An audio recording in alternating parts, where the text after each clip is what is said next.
The saddest thing that can happen to a country is to allow the dumbest section of their population to galvanize their compatriot to take to the streets and march under the disguise of black migrants in our country are actually taking away our jobs. Jobs that these black migrants are actually using to survive. Jobs that do not even pay up to par as to what they are supposed to earn. But yet, these folks for the past couple of weeks have been churning and bringing out people and chanting march and march, go back to your country, do this, and then we are starting to fully understand the repercussion, because a dumb block cannot actually think 3 steps ahead. Shout out to Mr. J. Mother Nature, like, how the fuck you doing that, Max? Trust me, I do a lot of shit like I'm doing much less. Got the mindset of DJ Khaled, I'm doing what's best. It's been body bags after body bags, so who is up next? Ladies and gentlemen, thank you for tuning in and welcome back once again. Of course, you know who this is. They call me Mr. J, and I'm not going to waste your time. Please do hit that subscribe button, smash that like, and turn on your notification, because we are going to keep talking about the mess, the xenophobia that a bunch of dumb folks in South Africa, especially a bunch of dumb Zulus. Don't get me wrong, not every Zulu is for this whole march and march movement.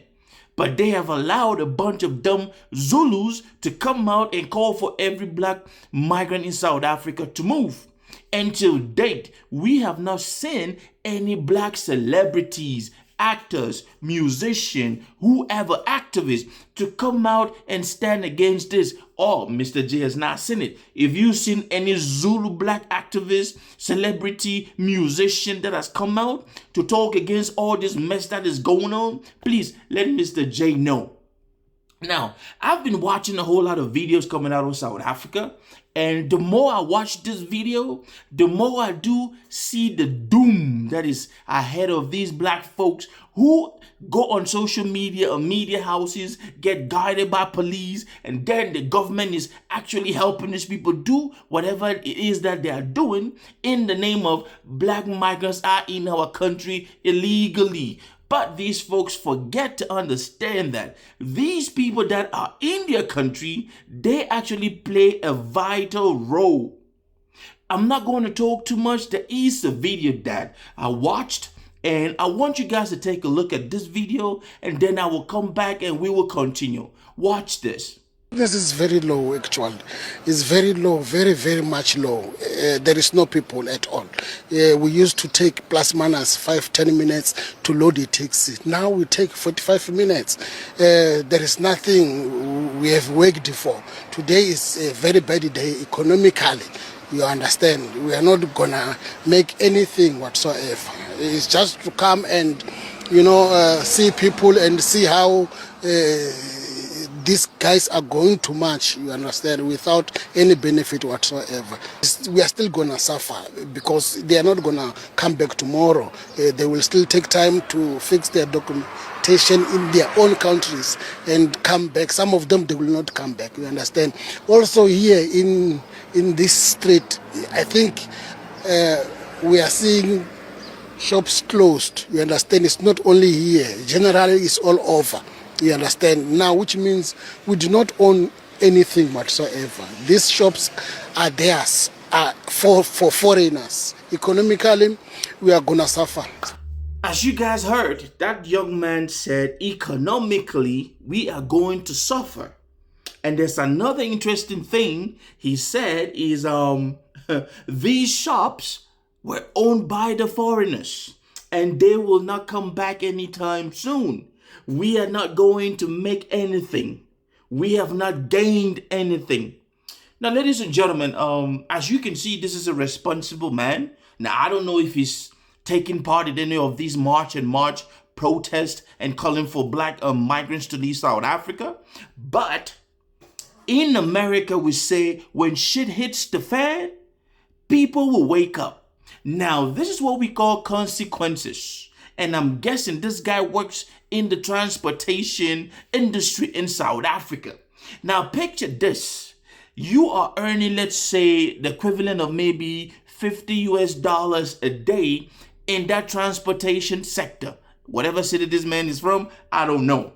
And then after all this match and match, let them go back to their country. We don't like them. They are taking away our jobs. You go from earning $50, the equivalent of $50 a day, to actually earning $5.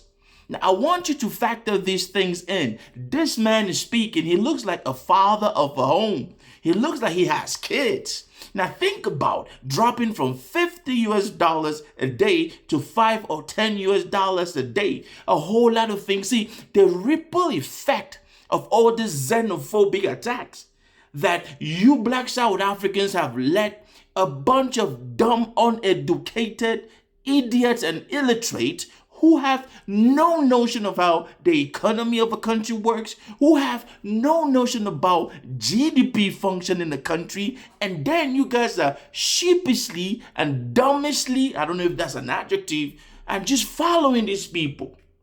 Now let me say this, as an African child, I was born in Cameroon, and I will tell you guys the honest truth. Black South Africans, you guys have not seen anything yet. This is just the beginning. The 30th of June came and went. Some of you guys use all these protests to break into hard-working people's stores, to loot and steal, because that's all you guys do. Don't get me wrong, not every Zulu Black South African thinks like this.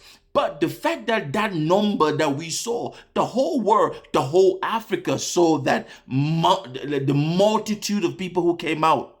Now, I will say this. I like the fact that he acknowledges that these stores are owned by foreigners and it is not going to be open anytime soon, which means you guys drove away these people that were providing stores and certain things for you guys to buy. Now you have no jobs. See, this is just one industry that was hit by all this mess.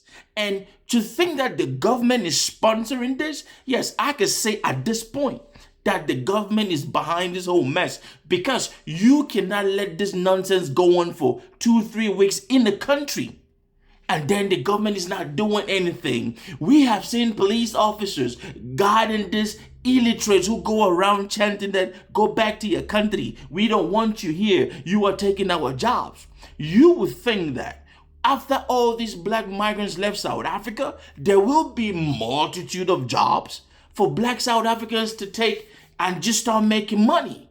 But the truth is, these folks just handed things like they want the government to give them things for free. Heck, their leaders say it. They said it. That idiot went on the podcast and said the government of South Africa can give every South African 1 million rand for 70 years. Now, I don't know what kind of weed you guys smoke in the Zulu land in South Africa, but I will tell you this. There is one part of South Africa that is just laughing at all this buffoon doing all these things. You know who they are?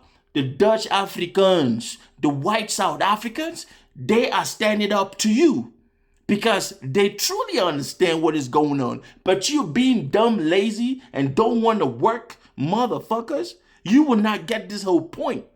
I'm going to end this by telling you this.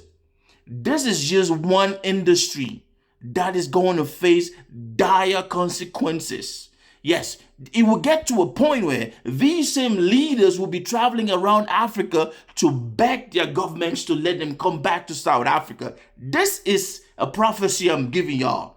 Just keep watching and see. Leave a comment down in the comment section and let me know. Is this laughable that they are now crying now? Like, didn't they know that when these people left South Africa, they wouldn't have anything to like make money from? Stay blessed. If you see me in the streets, better holler at me. Seeking for a beat, throw them dollars at me. I don't like defeat, take that away from me. You tryna be like me, you couldn't handle my story. But we gon' let you know, we gon' let you know. We gon' let you know, we gon' let you know.